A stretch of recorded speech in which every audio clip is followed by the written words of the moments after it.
most original and creative talent in our business. Would you welcome Mr. Orson Welles? Ladies and gentlemen, Orson Welles again, come to call for another visit. Good evening. This is Orson Welles. Stay tuned. Right after this episode. For our discussion. This is Orson Welles speaking. Hello. Well, it's a quiet Sunday in Washington. Quiet as a tomb. Washington today is a little bit like a tomb. Because the New Deal is dead. Long live the New Deal. Weary porters are sweeping the debris off the Senate floor. Cigar-chewing senators can drop a lot of cellophane on the green plush rugs. The Honorable Mr. Claghorn throws plenty of Dixie cups around. He and his cronies from both sides of the Mason and Dixon line can fill a lot of cuspidors. They can make quite a mess, that is, when they're playing at being patient, when they're sitting up all night, when they're waiting, till a tired little handful of liberals in the House loses its voice. When that happens, the gentlemen of the United States Senate spring into action, and it's all over in a flash. Even veteran observers sometimes can't follow the speed of the assault. Painstaking reforms, safeguards that took 13 years to grow, are yanked up, root and all, out of the soil of democratic law, left to curl up and rattle away in the dusty wind, just part of the garbage on the Senate floor, one with the cellophane and the Dixie cups. Here's a little human right, spirit with a little pointed stick. Drop it in a litter bag. Another human right, and another. Casualties resting with the crumpled notepaper and the cigar bands on the Senate battlefield. Here's part of the greatness of an era. Roll it up and cart it off. It's dead and gone. Here's part of the greatness of a great name. Dump it down the chute. What was that name again? Oh, yes, Roosevelt. But Roosevelt is dead. Haven't you heard? And the New Deal is dead. Long live the New Deal. I've never seen a plague of locusts, but I've watched a swarm of bugs liquidating a farm field. First there's one bug, then thousands of bugs, then millions. You can't swat them. Brush them off your arm, they light on your nose and in your ears and then in your mouth. Seems like they're moving in on the oxygen itself, taking over the very air you breathe. It's like that in Washington. The Ball-Burton Hatch bill first, price ceiling on labor legislation, then the case bill. Wait a minute, nobody thought it would go that far, but it did. Went much further. An American president named Harry Truman came up with the most savage bill of all, and the Senate pounced like a bear trap. It was like a blitzkrieg in the House. An American president named Harry Truman stopped talking at 4:19. By 6 p.m., the House adjourned. The job was done. Labor was all but scuttled. Our elected representatives from here and there had set the American clock back 50 years.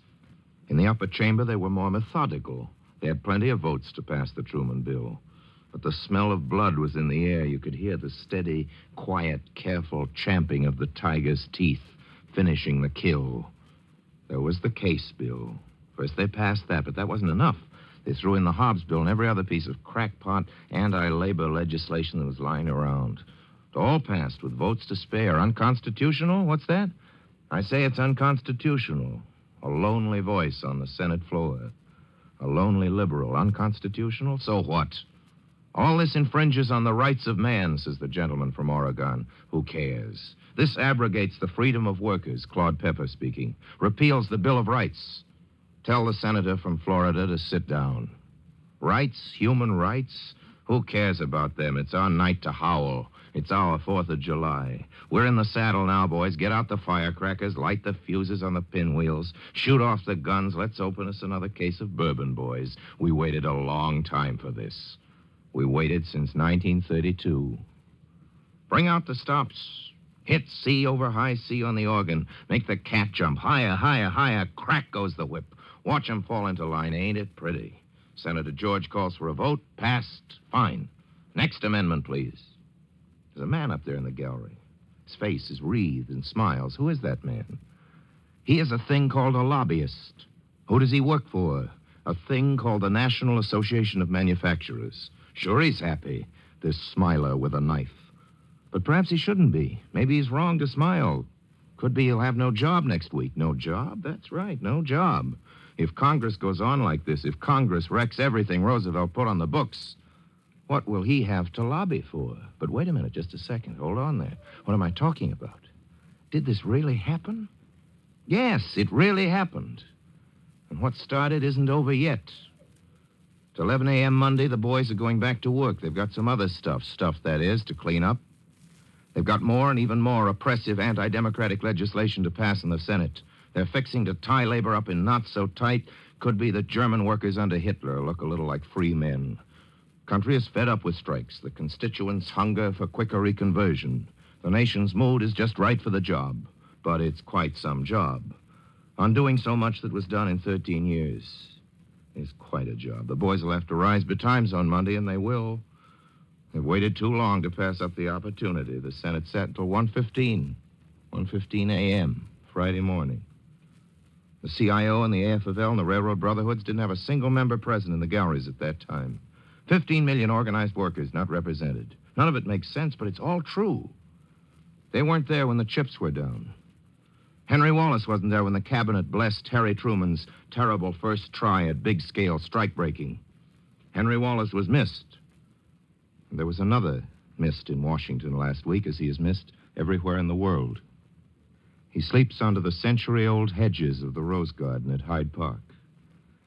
The air still shakes with the salvos of homage paid to his memory, but the eloquence leaves behind it a ringing silence. An American president named Harry Truman bowed reverently over that grave and reverently pledged fidelity. Remember? Where's Franklin Roosevelt today? Maybe he's looking down on Washington, D.C. You can almost see him. The way he used to look down on the White House lawn. You can almost see that cigarette holder tilting up at the extreme angle reserved only for victory and the most crucial defeat.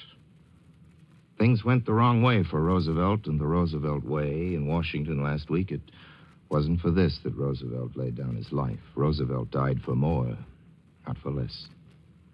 I wonder if he heard Harry Truman's enemies and his own enemies cheering Harry Truman's call for prison terms for labor leaders. If Roosevelt could send this new American president a single word of practical politician's wisdom, I think it would be this today. Harry, the reactionaries that cheer Democrats always vote for the Republicans. What about the OPA? Well, OPA won't matter much if labor is hammered into the shackles. Labor's been the thing that kept OPA working. Looks like they're crushing labor. If they do, it'll be WPA, not OPA. It'll be apple peddling, not auto building. It's like a bad dream, but it's true. This is it. Now they're cheering Harry Truman in the Senate. He's a great guy. He came through. He pulled up the sluices. He let the muddy waters of anti-labor hatred spill over. And his cup is running over. Soon it'll be all over for him. Yesterday they were laughing in Harry Truman's face. They'll laugh in his face tomorrow. Don't we have a custom on this program of reading your letters, and they're wonderful letters, and here's one from somebody in Victoria, a young lady who writes me, I'm not a neurotic, Mr. Wells, nor am I a daffy housewife. I do not pretend to know the first thing about politics. I try to understand what is going on in the world today, but it's completely beyond my powers of understanding. I'm an English girl, and I married a Canadian flyer in England in 42. I've had an average education, and I think I have an average intelligence. No, I know I have. Throughout the war, I lived in London. I saw many things, but there again, I am not alone. I've lived in Victoria for a year now, and you're wondering, I suppose, what on earth this woman's life history has to do with your broadcast. Well, I don't exactly know myself. It's just that I felt I had to make someone understand how thousands of boys and girls and women and men are feeling about life now. Living in Victoria after wartime England was like after death, entering into paradise, or it should have been. It didn't register after the first week, like going to see a film. Whilst in the cinema, you were moved and felt yourself actually living with the players. Whenever it left, when it was over, rather, it left a vague impression, soon to be forgotten. Life to my generation, Mr. Wells, a generation grown up in the war and now facing a future of peace, is vague. We are cowards, not for physical pain or injury, but because we're afraid of a future of peace. Afraid of it. I'm very much afraid of what I do not know. That's why we need help. Living from day to day should have ended with the war. For me, when I came to Canada, should have, but it didn't. I found it didn't, and we need assurance of some description, Mr. Wells, something to believe in. I'm 22 years of age, 20 when I came out here. It's my generation which will help adjust the world today. We can't do that if we shy from the tomorrows. I have no suggestions to offer. I doubt very much if you have either. I don't expect this letter to reach you, nor do I expect anything to come of it. If perchance it does reach you, that's what I've been trying to say all along. We do not expect anything. It's like living without hope. Why have we lost our hope and our expectations of life? How can they be restored to us? At present, the majority are wrapped up in their wives, new homes, and families, but will that last very long? Soon, like others already, the rest will feel despair when listening to newscasts or reading newspapers. And what then? How about that readjustment? I'm not in the depths of despair. I'm a coward. I ignore what I read and hear. I have a sunny nature, a sense of humor, enough to eat, a roof over my head. So why should I worry about things I don't understand? Let someone else worry about it. How many others are going to feel like I do? That's the question. How many others are going to feel like I do, and what then? Signed, Ann Bears. My dear Miss Bears, you and I and most of the human family are searching for what some of us call God. Searching not for a new God, but for a new faith. Your letter defines the symptoms of the reigning malady of our age, the sickness of cynicism. The enormity of recent events have given us all a sense of helplessness in this era of the atom. We are, every one of us, stumbling into the most hopeful hour in our whole long history, crippled with the phobia of defeat. What you're saying has been said earlier, and so the problem must have been very real before the Blitz and before your coming to Victoria, before any English people came to America, before bombs and even before bullets. You are saying that man does not live by bread alone, and you are very urgently moved by this conviction. The measure of your passion in this matter is the measure of our hope. You say you're a coward, but you've written me publicly to say this, which takes courage. Why, you ask, have we lost our hope and our expectations of life?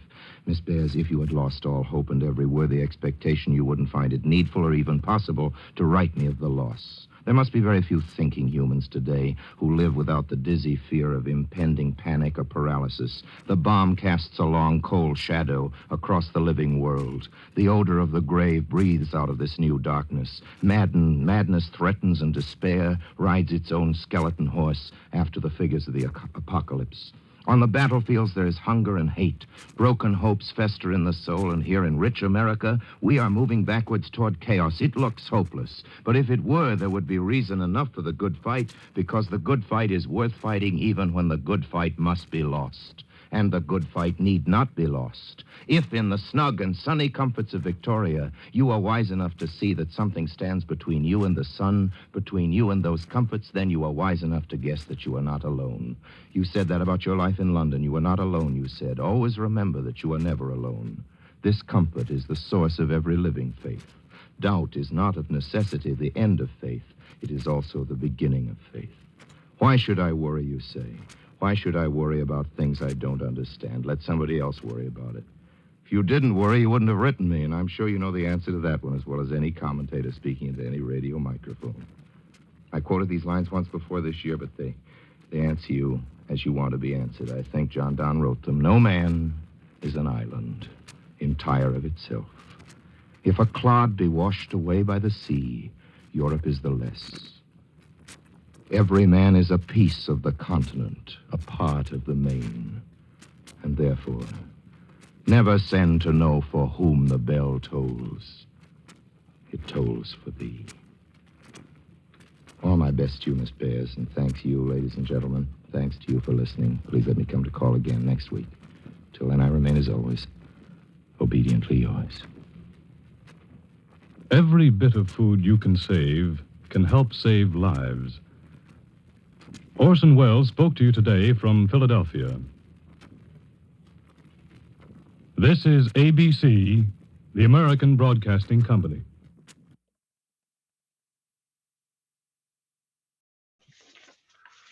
All right. Hello again. This is Buck Benny speaking. I'm joined with Terry Phillips and Catherine Fuller-Seeley and Vincent Longo. we have another episode of Orson to chat about. And let's just get into it. Let's head over to Vincent. Vincent, what stood out for you for this episode? Absolutely. So the first thing you'll notice in this episode is this is the first time in several weeks he does not mention around the world. In fact, he doesn't mention it at all. And there's a couple reasons for that. One is that the show is going better. So even though the last couple of weeks I've been just totally sort of destroying the show, so much that it might make it sound like I don't like the show, which is not true. But it's starting to reach a groove. That doesn't mean it doesn't have problems. They're in Philadelphia, but they're just about to leave. And the other good news is that Wells knows they're going to Broadway for sure, because in 2 days, he would be at the Adelphi Theater in Broadway setting up. So I think Wells is realizing everything's good. I got the show where it needs to be. Critics still think that the show is over bloated. They're starting to appreciate all the many pieces, the circus, I mean, just how big it is, but they still think it's too long. But they're also starting to see other good things, like Arthur Margetson as Phileas Fogg. People are really picking up that he's doing a really good job. Cole Porter is still getting trashed, as he will continue to get trashed uncharacteristically in his career. But as I said, this isn't his greatest. I think I like it. It's worth listening to. The other thing that's happening is Wells thinks he's found a replacement. I said incorrectly, I think last week, that they never looked for a replacement. I had forgotten they did, and they thought they found one this week that we're hearing the recording. So he had just found out like the day before that it wasn't going to work, but I think maybe he thought there were other things. So we can see him finally starting to calm down, and he's clearly prepared in a way this week that he hasn't in the other weeks. And he's, you know, he sees the New Deal crumbling down, which we can talk about now. But I think that's one of the reasons we see Wells sort of on guard, both because things he cares about are really being attacked, and also he thinks around the world is managed. Yeah. Wow. Terry, what are your thoughts on this episode? A couple of small details. First of all, he makes reference to Senator Claghorn, which I can only assume was the character on the Fred Allen show, Beauregard Claghorn, played by Kenny Delmar. I'm astonished that Orson Welles would mess with one of the most iconic poems in the English language, No Man is an Island. He changed the order of things and changed a few words here and there. And I don't know why he did that, whether maybe he was doing it by memory and forgot, or it's Orson Welles, he can do what he wants. But I found that amazing.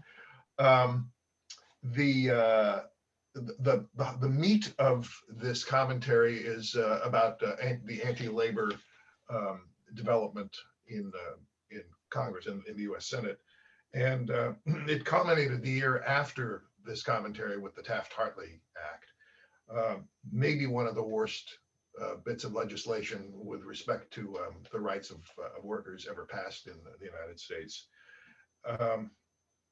The last thing I want to say is that the letter writer, I think I heard him pronounce her name as Ann Beers. I think that was her name. I found her on Ancestry.com. Oh, wonderful, wonderful. Well, she was Canadian. Well, she was actually British, but lived in Canada, married a Canadian.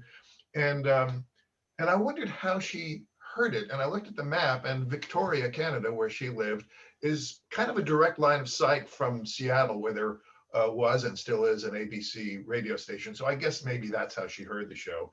And the one line that Wells crafted in that part of this commentary was referring to the sickness of cynicism. I love it when he has a beautiful turn of phrase, which he does quite often. And that was, I think, my favorite in this commentary. Well, I need to jump on that because Terry has backwardly stumbled into something that I recently had the experience to enjoy. We took the ferry up to Victoria, and when we did that, it's a ferry line. I can't remember the name of the ferry line. It's Black Ball Ferry, maybe. Anyway, I didn't realize Bing Crosby had sang a song about that ferry line. And to this day, you get on the ferry and you start going. And when you start going, they start playing the song, and all of a sudden there's Bing Crosby singing a song to all the people on the ferry. And I'm like, oh my gosh, when do you get a chance to hear Bing Crosby? It's not even just Bing, it's Bing and the sisters, the famous sisters. Who am I thinking of? Andrew sisters. Yes, the Andrew sister. It's a song with all of them, and I found it on Spotify after that, and so yeah, it's I guess a semi-famous. Is this the one that has somebody going toot toot and mentions all the names of the? Yeah. Because the Sportsman Quartet do a version of that as a commercial in a Jack Benny television program, and yet they cut out the bit that talks about Lucky Strike, so you don't get it the whole way through. So. Oh, okay, but that's interesting. Yeah. So I just noticed that. It was just like, oh wow, that is pretty cool thing. My wife is like, oh my goodness, because she and I were in different parts of the ship at the time when it was playing, and so I came up to her part of the ship, and she's like, did you hear that? It was Bing Crosby. She knows I'm a Bing Crosby fan, and so I'm like, yeah, I heard it in my part of the ship too. It's all good. So because she was going, I hope they play it again, and then they did right at the end of our journey when we got where we're going. Then they played it one more time, so that was cool. But well, that's fabulous. Yeah. So well, that's fabulous. I just like to. So I'd like to contribute that Annie Beers was a real woman. I mean, I couldn't find out when she died, but she was there in Victoria, British Columbia in the 50s and 60s. So I thought that was really cool. I felt this is like one of the last.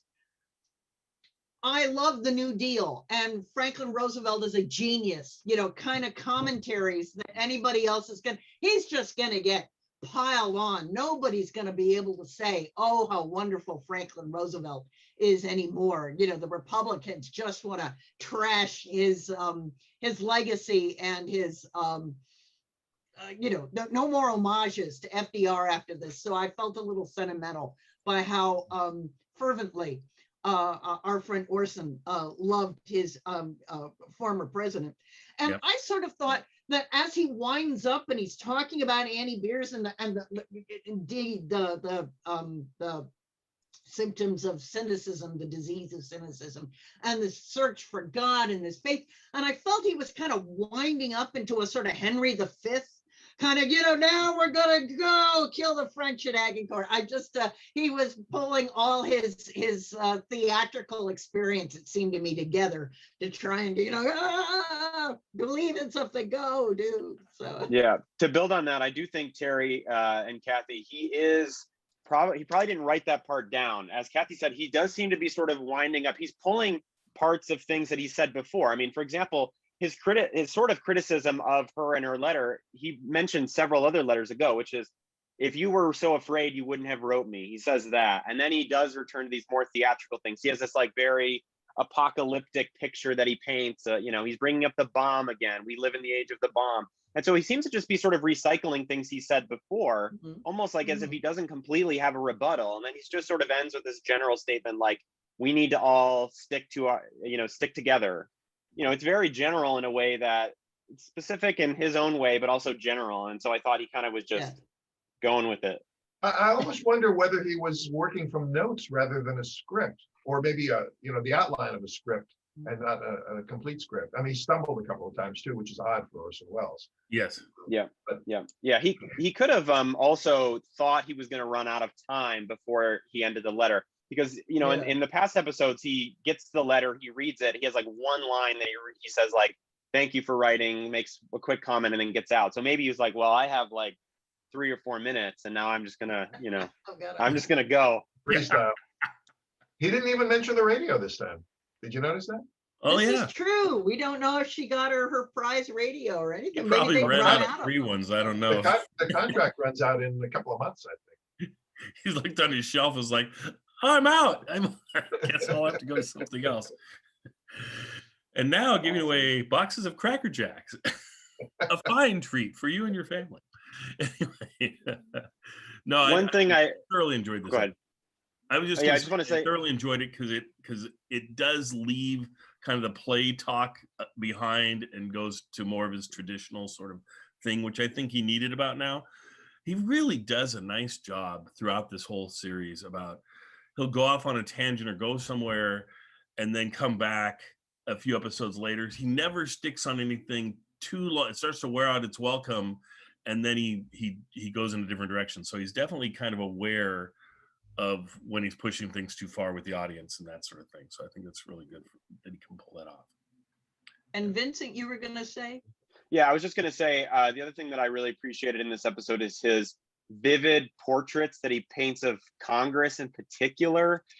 First is the portrait that he paints of the halls of the Capitol lined with Dixie cups and essentially like trash, as if they had a party to kill the New Deal. The other thing that he does really well is sometimes maybe pushes it too far, but he's basically comparing Congress to a bunch of gangsters or thugs, and he uses a voice to impersonate one of them that he actually uses throughout his career when he is referring to thugs or to crooked cops in particular. So in the film Touch of Evil, where he plays a crooked cop, he uses the exact same voice that he uses to play Congress. I mean, it's identical, even though that film takes place, about 10, or he shoots it in 10 years or so later. It's the same voice. And so again, he's connecting these ideas of like crookedness, crooked cops, crooked authority to this sort of gangster voice that he does. And so, he's not so nice to Congress. That one guy from Oregon, I think, or Florida, I can't remember where there's Florida, one guy Claude he likes. Pepper, who shows Florida. up again as a very, very old congressman. Yeah. I thought it was great. And Vincent, that wonderful combination of cellophane and Dixie cups. Who would find those similes? Yeah.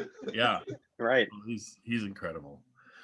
Well, I think we'll leave it there, and we'll join us next week for another Orson. I just love our team, and I love that we can talk about these Orson shows, and it's interesting knowing that where these shows are going to head, and I think we have a lot to look forward to, and I'm sure he's going to talk more about his production that he's putting on and everything as well in the future episodes. So we'll get back to that, I'm sure, as well. So, and Vincent adds awesome insights to that. I just love it, because I don't think we'd have all those insights certainly without you, Vincent. So thank you for coming. I just put a little present for you in the chat, by the way, before you jump off. Okay, and Vincent, we'll be sending you either your radio or your box of Cracker Jacks, whichever we can find. And it's got to be a Lear radio from this time period. That's all I'll accept. So you can tape anything you want that shows up there on your wire, and it'll be great. Yeah, okay, fine. I'll settle for a case of Paul Masson wine. Yes. there you go. Yeah, we'll sell no radio before next time. Yeah. Thanks, everybody.